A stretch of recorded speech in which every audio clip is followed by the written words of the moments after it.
Or the thing fell off and my game fell over and clicked my mouse for me, stopping the recording. Anyway, book time. Imperial Railways, a history. The Orbital Revolution of 50 years ago had a profound effect on Erebonia, much as it did on other nations on the continent. Much is made of its impact on weaponry, but I believe its influence on transport was equally noteworthy. Specifically, the Orbital Revolution allowed the creation of railways for the first time. Before the Orbital Revolution, there were only 3 methods of transportation available to Imperial citizens: horse, boat, and walking. Considering the sheer size of Erebonia, the situation was far from ideal. Traveling from the Imperial capital of Heimdallr to Beriahard, the capital of Kruzen province, for example, took 10 days on foot and 4 days on horse. Such long journeys would be impossible to imagine for the Erebonian citizen of today. Changing all that, however, was the Orbital Revolution's transformation of manufacturing, making the creation of mechanical engines possible for the first time. This marked a key turning point in the history of transportation, and Erebonian's first use of these engines was the invention of the train.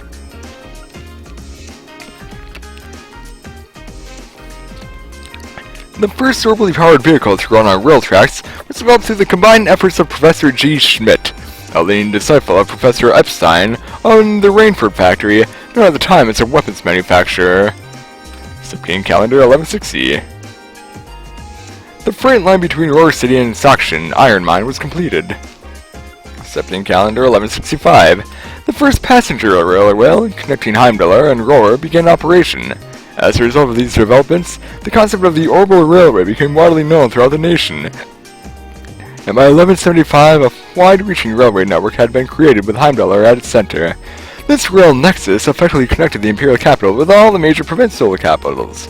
This was followed soon after by the establishment of railways in other nations on the continent, eventually leading to the creation of the Transcontinental Railway 20 years ago, which has all made transporting goods, people, and information all over the continent significantly easier. There is no doubt that the orbitally powered airships invented by the Liberal Kingdom and the family automobiles developed by the Calvert Republic are also wonderful inventions. However, a half a century after the Orbital Revolution, it's an incontestable fact that the railways are the most important form of transport of all. Signed, S. Ryman.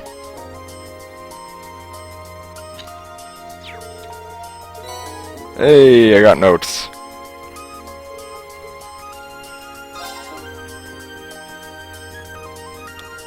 Hello, female student that doesn't get a name. I found a very exciting novel series here the other day. They're real page turners. Since students have finished one, I come right back here and grab the next one. The fact that she doesn't have a name makes her very unique.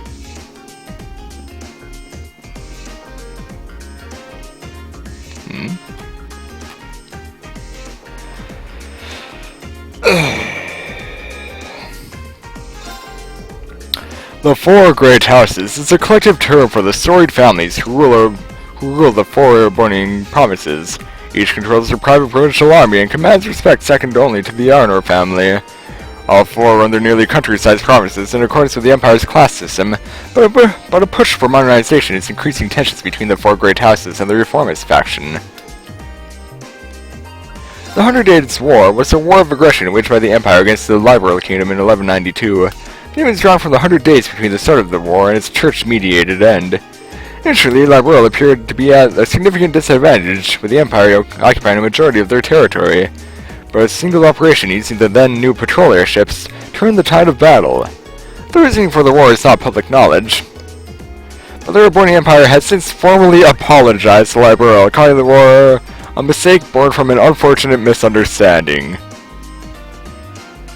Sorry we invaded your country and all, yeah, what's the translation error? Shit happens. My bad. The Non-Aggression Pact was an international treaty proposed by Propst, spelling error, by Queen Alicia II and signed in 1202 by the Liberal Kingdom, Erebonian Empire, and Calvary Republic in Liberal's Herbe Royal Villa. While not legally binding, the pact has had a powerful effect, bringing an end to large-scale Erebonian and Calvardian military exercises near Crossbell and decreasing tensions between each nation. B is an elusive thief who has stolen everything from jewels to orbital tanks from people and organizations across Zemuria. His strange, almost beautiful methods have given rise to a small, dedicated fan base. Though he sends messages to his intended targets and makes public appearances clad in a white cape and mask, B's identity remains a mystery. He calls his recent unusual thefts the liberation of beauty. Neat.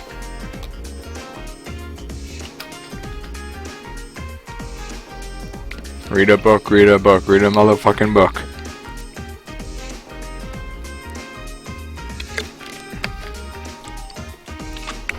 The destruction of the ancient Zemurian civilization is estimated to have occurred 1,200 years ago. While the Great Collapse is commonly attributed to a natural disaster, this theory remains unconfirmed. And many believe it was the Dark Sins. This ancient civilization's end marked the beginning of the Dark Ages. The Septian Church is the most widespread religion in Zemuria. It's based on the worship of the sky goddess Aidos. Its high seat is in the holy city of Arteria. Although its influence has decreased somewhat since the Orbital Revolution, it still has a significant presence in the continent's education and health systems. The word Septium encompasses 7 types of precious stones mined across Zemuria. Viewed as symbols of mystery since ancient times, their value as a resource shot up practically overnight when the technology to refine Sepith, or Septium fragments, into quartz was developed. Artifacts are essentially ancient orbments. While both are on orbital energy, they are operated very differently. Because they were likely produced by the ancient Zemurian civilization, proper analysis is currently beyond our technological grasp. Artifacts are occasionally found within ruins across the continent, and many are capable of demonstrating power that exceeds the bounds of human comprehension. Your mind cannot comprehend. The Septium Church has, as such, defined artifacts as premature gifts from the goddess, and claims responsibility for their collection and control. Sure.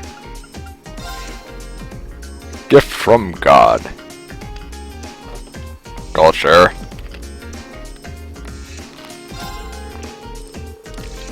The Reinford Company was initially a gunpowder-based weapons manufacturer based out of the Erebonian Empire known for its cannons and heavy firearms. Since the Orbital Revolution, however, it has expanded its operations to include railways and airships.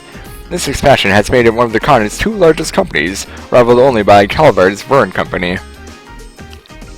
The Verne Company is a massive company headquartered in the Calvard Republic. Like its industrial rival, the Reinford Company, the Verne Company was a storied arms manufacturer that expanded into the orbital research and development sector after the Revolution. Particularly worth noting are the company's innovative approaches to the development of orbital vehicles such as orbital cars and buses. The Zeiss Central Factory, or ZCF, was founded as the Zeiss Engineering Factory in Liberal Kingdom's Zeiss City by Professor A. Russell, a disciple of the great Professor Epstein. ZCF was the very first orbit manufacturer to successfully develop an airship. They recently completed work on the high-speed cruiser Arsail, a feather in the cap of the Royal Liberalian Army. So much. The Bracer Guild is from the first game. The Bracer Guild is a non-governmental organization acting to keep the peace and protect civilians wherever its numerous and continent-spanning branches reach. Its members are known as Bracers. Its guiding principle, to put the safety of the civilians above all else, is both its greatest strength and handicap, as it cannot involve itself in political matters unless civilians are directly threatened. Jaeger Corps. Incredibly skilled mercenary groups, which can be found all over the continent, are known as Jaeger Corps. Due to their combat proficiency and their willingness to take on morally gray contracts, they are often used as private armies. As such, several countries have passed laws against their hire and use.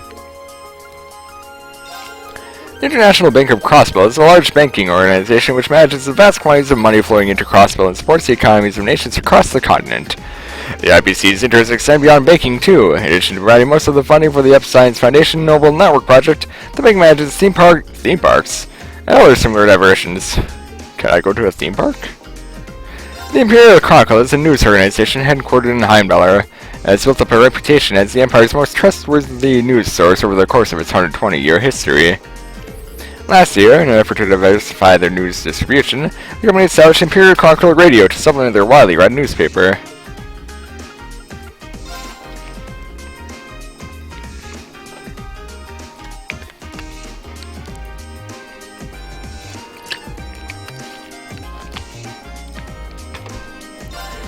The orbital revolution was a technological revolution that was brought about 50 years ago by the invention of orbits.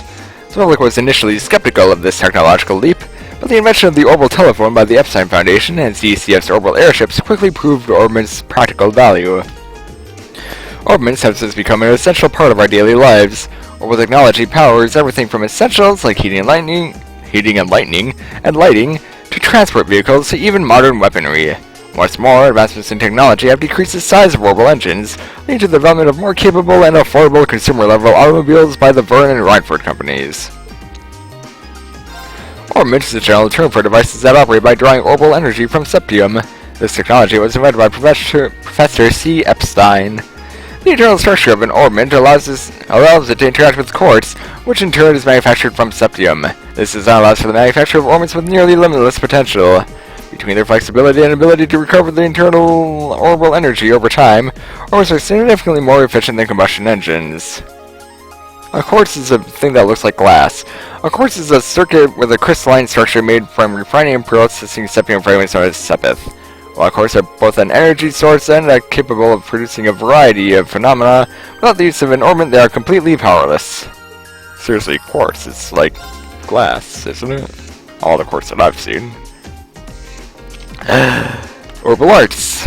Orbital arts are a kind of magic, which can be activated by inserting quartz into a battle orbit, a combat radio orbit developed by the Epstein Foundation.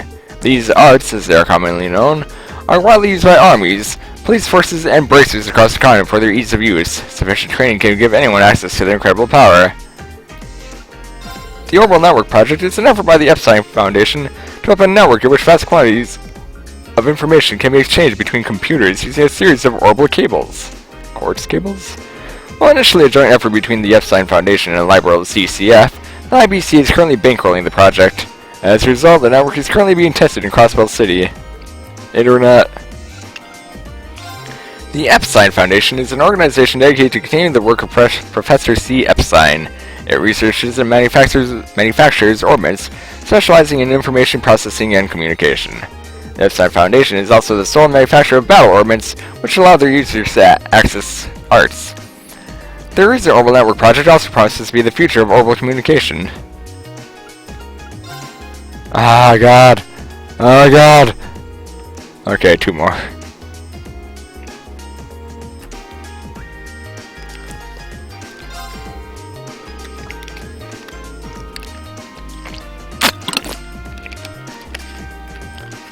The Erebonian Empire is located on the western side of the continent of Zemuria and represented by the emblem of the Golden Stallion, Stallion Erebonia. The current emperor is Eugent Rise Arnor III. Despite the Empire's strict class system enforced on tradition, it has begun to modernize through the railway expansion efforts of Goliath Osborne, a veteran now known as the Blood and Iron Chancellor. Between its mechanized national armed forces, the Imperial Army, and private provincial armies at the command of the nobles ruling each province, Erebonia may be the most powerful nation in Zemuria. The Cavalry Republic lies to the east of Crossbell State and was established after a democratic revolution roughly 100 years ago. Its current head of state is President Rocksmith. Calvert is a vast country, and thanks to their long-standing open immigration policies, very culturally diverse. Many immigrants from the east have made Calvert their home. While that's been significantly less hostile towards Erebonia since the signing of the Non-Aggression Pact, the two nations have been at each other's throats many times over the years. Crossbell sits on the western side of Zemuria between the Erebonian Empire and the Cavalry Republic. While established as an autonomous state 70 years ago, its two neighbors still dispute its ownership. As it lies Crossbell City, one of the continent's key centers of commerce, it should be a key station on the Transcontinental Railroad. The city is home to a major international airport.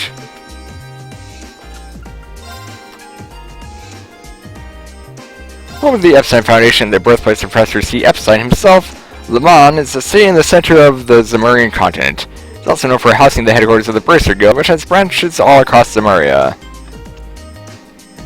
A city-state housing the high seat of the Septian Church, Arteria is located at the center of the continent and acts as a gathering place for believers and church officials alike.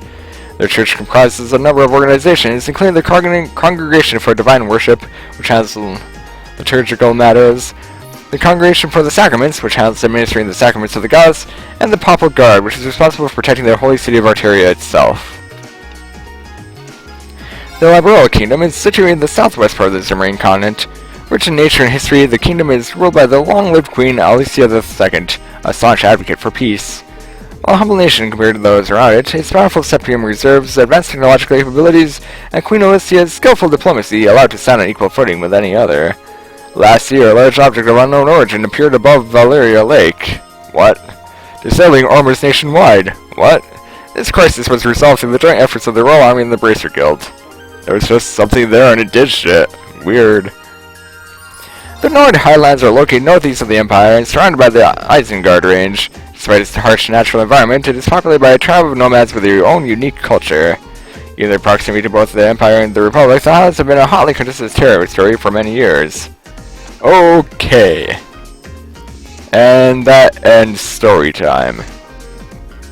You know what, I'm not sure if I hit the button accidentally or not, so let's just make that its own separate recording.